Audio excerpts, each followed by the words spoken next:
The food bowl sat untouched. One day, then two, then 27. In kennel number 7, Willow was wasting away in silence. His ribs jutted through paper-thin skin. His fur hung in filthy clumps. His body shook with every shallow breath. But this wasn't just starvation. It was surrender. Volunteers tried everything. Fresh meals, hand feeding, even desperate prayers. Nothing worked. Willow wasn't fighting to live. He was choosing to die. But why would a starving dog turn his back on food? The truth would leave every rescuer in tears. And when it finally came out, it changed everything. But what happened next will restore your faith in second chances. Keep watching. You won't believe the transformation. When Willow arrived at Sunshine Rescue that cold Tuesday morning, the intake volunteer's hands trembled as she lifted him from the transport crate. 23 pounds. A German Shepherd mix should weigh 70. His ribs jutted through paper-thin skin like prison bars. His hip bones created sharp angles where muscle should have filled the spaces. But the weight loss wasn't the worst part. Matted clumps of fur hung from his body like dirty rags, hiding infected wounds that wept yellow pus. The smell hit everyone within 10 feet. Decay, neglect, the sour stench of a body shutting down. When the volunteer tried to examine a particularly nasty gash on his shoulder, Willow didn't even flinch. He just stared. Through her. Through the walls. Through everything. His eyes were the color of fog. Gray. Empty. Reflecting nothing. No spark of recognition when humans approached. No tail wag. No whimper. Just silence. The kind of silence that screams louder than any cry for help. The kennel fell quiet as staff members gathered around his carrier. Seasoned rescue workers who'd seen everything stood speechless. Because this wasn't just physical neglect. This was a soul that had given up. How does a dog just stop trying to live? The answer lay 3 miles away, behind a house with boarded windows and an overgrown yard. That's where animal control had found Willow 2 days earlier, chained to a rusted post beside an empty water bowl. The chain was so short, he couldn't even lie down properly. So he learned to sleep sitting up, his head resting against the post. For 6 weeks. Since the day Roger Peterson had his heart attack in the kitchen and never came back outside to unchain his best friend. The neighbors painted a picture that broke everyone's hearts. Roger and Willow, inseparable for 12 years. Every morning at sunrise, the old man would shuffle outside in his slippers and robe, coffee mug in one hand, Willow's leash in the other. They'd walk the same route, down Maple Street, around the park, stopping at every tree Willow wanted to investigate. Every evening at 6, Roger would sing. Soft lullabies his late wife had hummed while cooking dinner. Willow would rest his massive head on Roger's lap, tail thumping against the porch boards, amber eyes gazing up with pure adoration. They were like father and son, Roger's neighbor whispered through tears. When Roger collapsed, Willow must have heard him calling from inside the house. He probably tried to get to him, pulling against that chain until his neck bled raw. The chain marks were still visible around Willow's throat when he arrived at the shelter. But here's what haunted everyone most. When Roger's body was discovered, neighbors said they could hear Willow howling through the night. Not barking, howling, the kind of sound that carries grief across miles. By the 3rd week, the howling stopped. By the 6th week, so had everything else. Willow had simply turned off. Dr. Martinez ran every test imaginable. Blood work, x-rays, organ function panels. Everything came back normal. Well, normal except for severe malnutrition and dehydration. There was no medical reason why Willow couldn't eat. His digestive system worked fine. His teeth, though yellowed, could still chew. Yet day after day, meal after meal, Willow turned away from food like it was poison. Volunteers tried everything. Wet food, dry food, treats that made other dogs dance with excitement. They tried hand feeding, leaving meals just outside his kennel, even mixing in bacon grease to make the kibble irresistible. Nothing worked. Willow would lift his head slightly when someone approached with food, just enough to acknowledge their presence. Then he'd turn away, curl into a tighter ball, and close those foggy gray eyes. As if eating meant accepting that life could continue without Roger. As if taking a single bite would be a betrayal of everything he'd lost. The scale told the story. 23 pounds became 22. Then 21. Each morning brought a new low, another pound closer to a point of no return. Dr. Martinez pulled the staff aside after Willow's second week. Her voice was barely above a whisper. I've seen dogs recover from terrible abuse, from neglect that should have killed them. But I've never seen anything like this. It's like he's choosing to waste away. The shelter director asked the question everyone was thinking. How long does he have? Dr. Martinez looked through the kennel window at Willow's motionless form. At this rate, maybe another week. 2, if we force feed him through a tube. But that's not living. That's just postponing the inevitable. Staff members stood in stunned silence, watching Willow's shallow breathing. This wasn't just a medical case anymore. This was a broken heart with legs, a grief so profound it was literally killing him from the inside out. But what they didn't know, what nobody could have predicted, was that sometimes the most broken souls are just waiting for someone to sing their song. Betty Collins had been volunteering at Sunshine Rescue for 8 years. She'd seen dogs bounce back from unimaginable horrors. She'd nursed puppies back from death's door. She'd coaxed terrified animals to trust again with nothing but patience and love. But Willow was different. While other volunteers whispered about quality of life and letting him go peacefully, Betty knelt beside his kennel every morning at 7 sharp. She didn't speak, didn't try to touch, just sat there, watching him breathe. I see something, she whispered to Dr. Martinez on Willow's 15th day. Behind all that emptiness. He's not ready to go yet. The vet shook her head. Betty, his weight dropped again. 19 pounds now. We're running out of time. But Betty had already made her decision. She wasn't giving up. Then we fight harder. Day 16 began like all the others. Betty arrived with fresh hope and a new plan. Warm chicken broth in a shallow dish. The smell filled Willow's kennel. Rich, savory, designed to awaken even the most dormant appetite.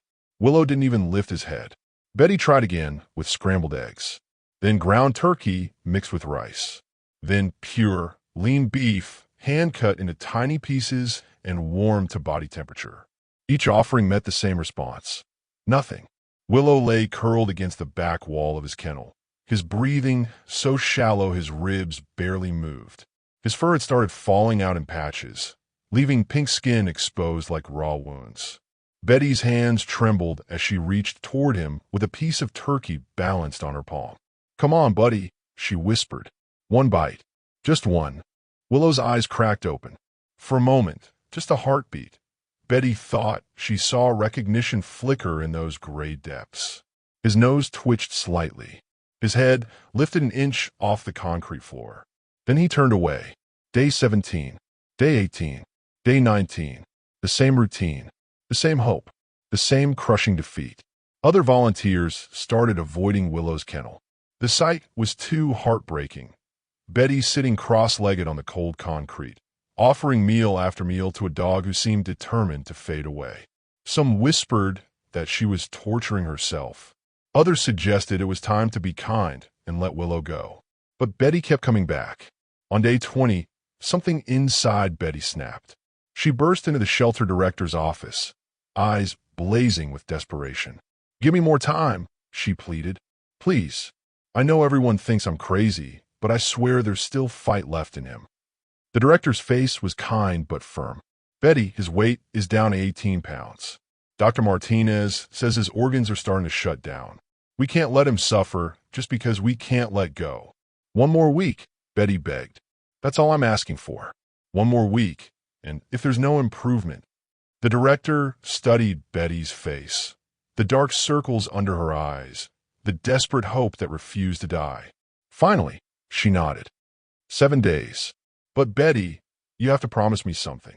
If he's not eating by then, we do what's best for him. Agree? Betty's voice cracked. Agreed. Day 21 brought a new strategy. Instead of different foods, Betty tried different approaches. She read to Willow from a children's book about a lost puppy finding his way home. She played soft classical music on her phone. She even tried meditation, sitting in complete silence, hoping somehow her calm energy might reach him. Nothing worked. Day 22, Willow collapsed while trying to stand up. His legs simply gave out, too weak to support even his skeletal frame. Dr. Martinez had to administer 4 fluids just to keep his organs functioning. Day 23, he wouldn't even open his eyes when Betty approached. The other volunteers stopped making eye contact with her. The weight of their unspoken words hung heavy in the air. It's time to let go. But on day 24, during Betty's evening shift, something strange happened. She was sitting beside Willow's kennel, exhausted from another day of rejection, when she noticed his ears twitch. Just slightly, like he was listening to something. Betty froze. Was he responding to her voice? She'd been talking softly about her own dog at home, sharing stories to fill the suffocating silence. She kept talking. Willow's ears remained still.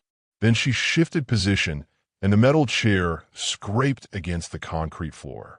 Again, his ears twitched. Wait, what? It wasn't her voice. It wasn't the sound of the chair. Betty held perfectly still, listening to the ambient noise of the shelter. Barking from other kennels, the hum of fluorescent lights, the distant sound of traffic outside, and something else. Something so faint she almost missed it. Humming. Someone in the next room was humming while mopping floors. A soft, wordless melody that drifted through the thin walls like a ghost. And for the first time in 24 days, Willow lifted his head completely.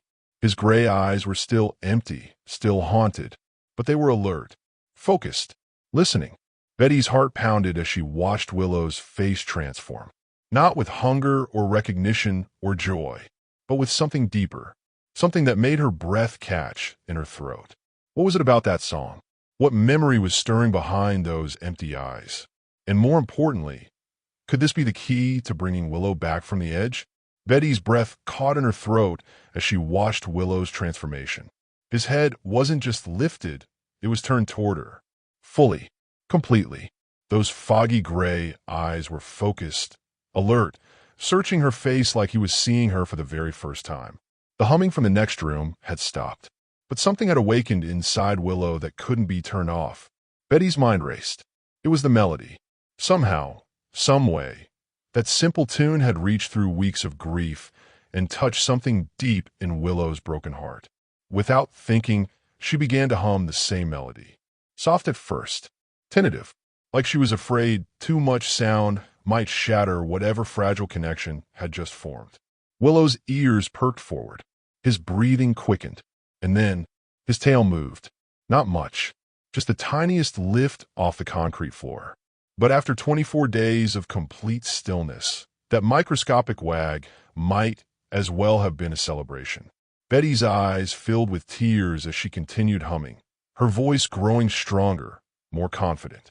The melody was hauntingly beautiful, something her own grandmother had sung during bedtime stories, a lullaby passed down through generations. But why did it mean something to Willow? Willow's tail wagged again, stronger this time. His tongue appeared briefly, moistening cracked lips. For the first time in weeks, he looked alive. Betty stopped humming, and immediately Willow's ears drooped. The spark in his eyes dimmed. So she began again, and like magic, the light returned. "Oh my God," Betty whispered, her voice breaking. "It's the music. You remember something about this song, don't you?" But what?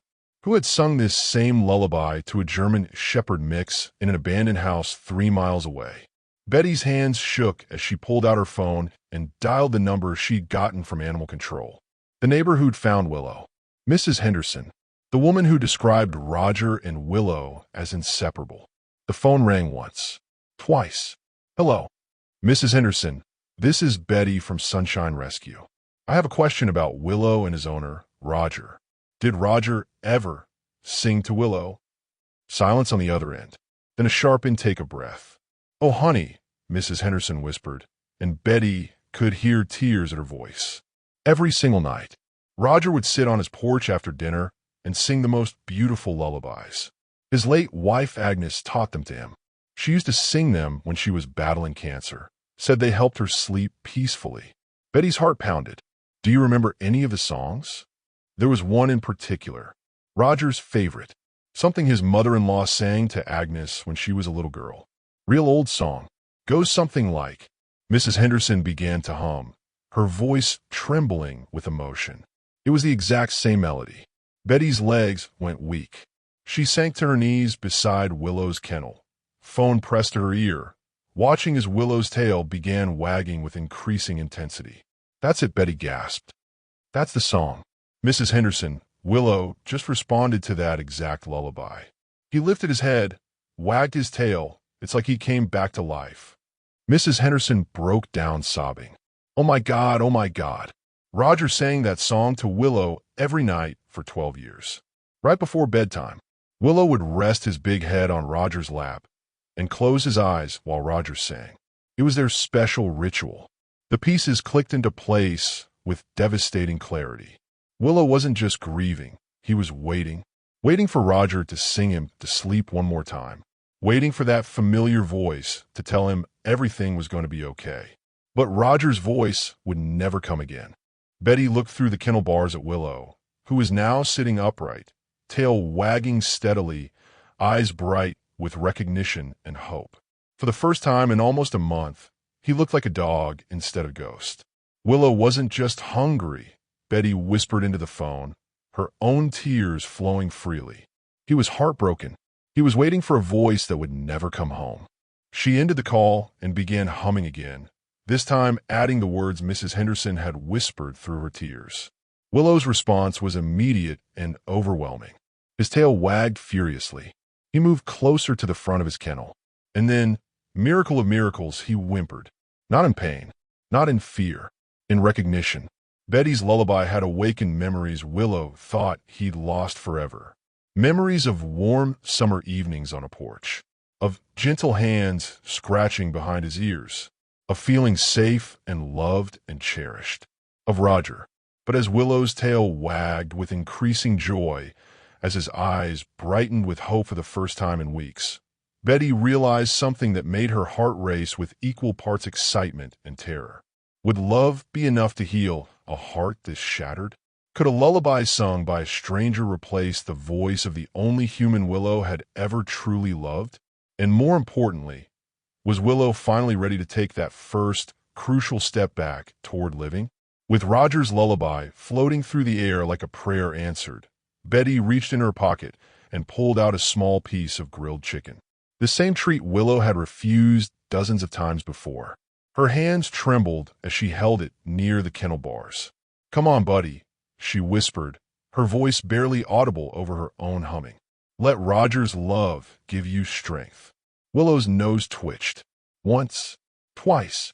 Then, slowly, so slowly it felt like watching a miracle unfold, Willow moved forward. His skeletal legs shook with the effort, but he kept coming. Closer to the kennel door. Closer to Betty. Closer to hope. His muzzle pushed through the bars. And for the first time in 25 days, Willow took food from a human hand. The chicken disappeared in one gentle bite. Then Betty offered another piece. Gone. Another. Gone. His tail wagged with each swallow, gaining momentum like a drumbeat of joy. Betty's tears flowed freely as she watched Willow eat. Not just nibbling, not just surviving, eating with purpose, with hunger, with the desperate eagerness of someone who'd finally remembered what it felt like to be alive. But this was just the beginning. What happened next would leave everyone speechless. Within 48 hours, Willow had gained 2 pounds. His eyes, once cloudy with despair, began to clear. The fog lifted, revealing warm amber depths that sparkled with curiosity for the first time in weeks. Dr. Martinez could barely contain her amazement during Willow's weekly weigh-in. Betty, I've been a veterinarian for 20 years. I've never seen anything like this. It's like he flipped a switch overnight. But it wasn't overnight. It was Roger's lullaby, sung with Betty's voice, that had flipped that switch. Every mealtime became a concert. Every feeding became a celebration. Betty would hum the melody while Willow ate, and gradually his appetite grew stronger, his movements more confident, his spirit more vibrant. Week 2 of recovery brought the first tail wag that wasn't connected to food. Betty arrived for her morning shift to find Willow standing at his kennel door, tail wagging frantically, eyes bright with excitement. He was waiting for her, anticipating her arrival, looking forward to tomorrow. Week 3, Willow played with his first toy, a squeaky tennis ball that made him jump backward in surprise before pouncing on it with pure delight. Other volunteers gathered around his kennel, watching in awe as this skeletal ghost transformed into a playful, curious dog. Week 4 brought the breakthrough that had everyone in tears. Betty opened Willow's kennel door for the first time, expecting him to cower in the back corner, as usual. Instead, Willow walked out, calmly, confidently. He approached Betty with his tail wagging and, for the first time since his rescue, pressed his massive head against her leg. He was asking for affection, seeking human contact, choosing to trust again. Week 5, Willow was unrecognizable. His coat, once patchy and dull, had grown back thick and lustrous. His ribs no longer jutted through his skin. His eyes held intelligence, personality, mischief. When Betty sang their special lullaby, Willow would rest his head in her lap, just like he used to do with Roger. The transformation was so complete, so miraculous, that new volunteers couldn't believe this vibrant, healthy dog was the same skeleton who'd arrived 2 months earlier.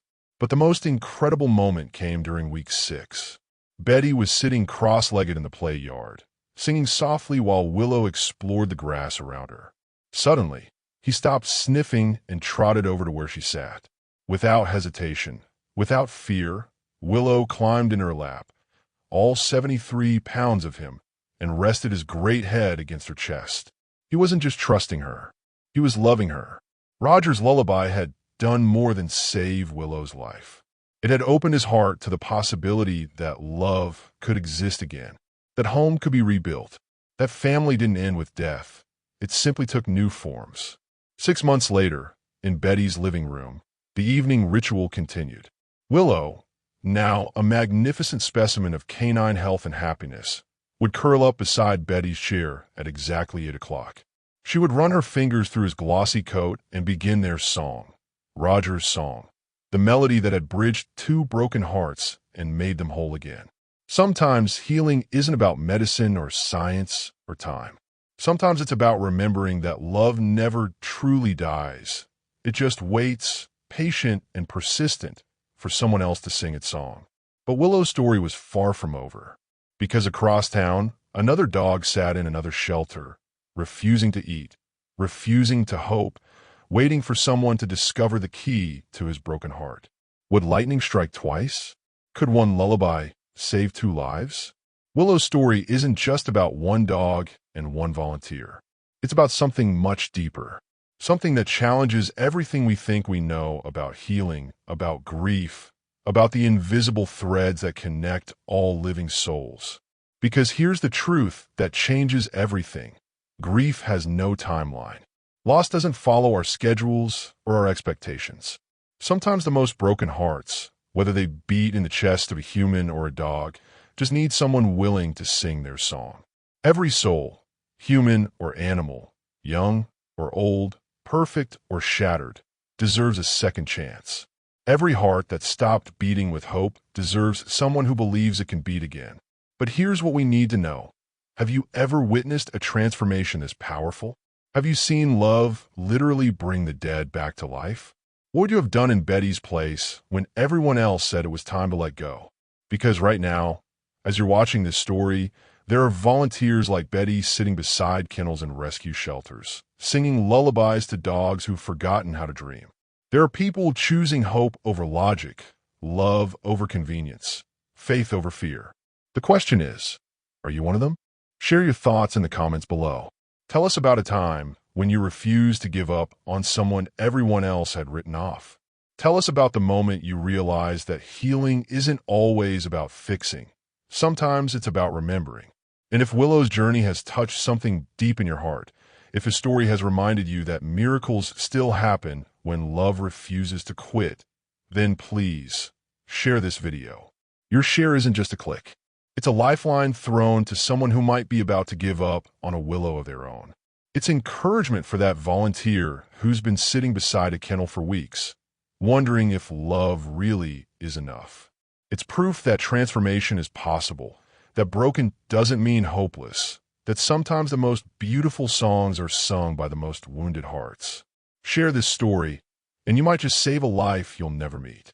Subscribe for more incredible rescue stories that prove love truly heals all wounds.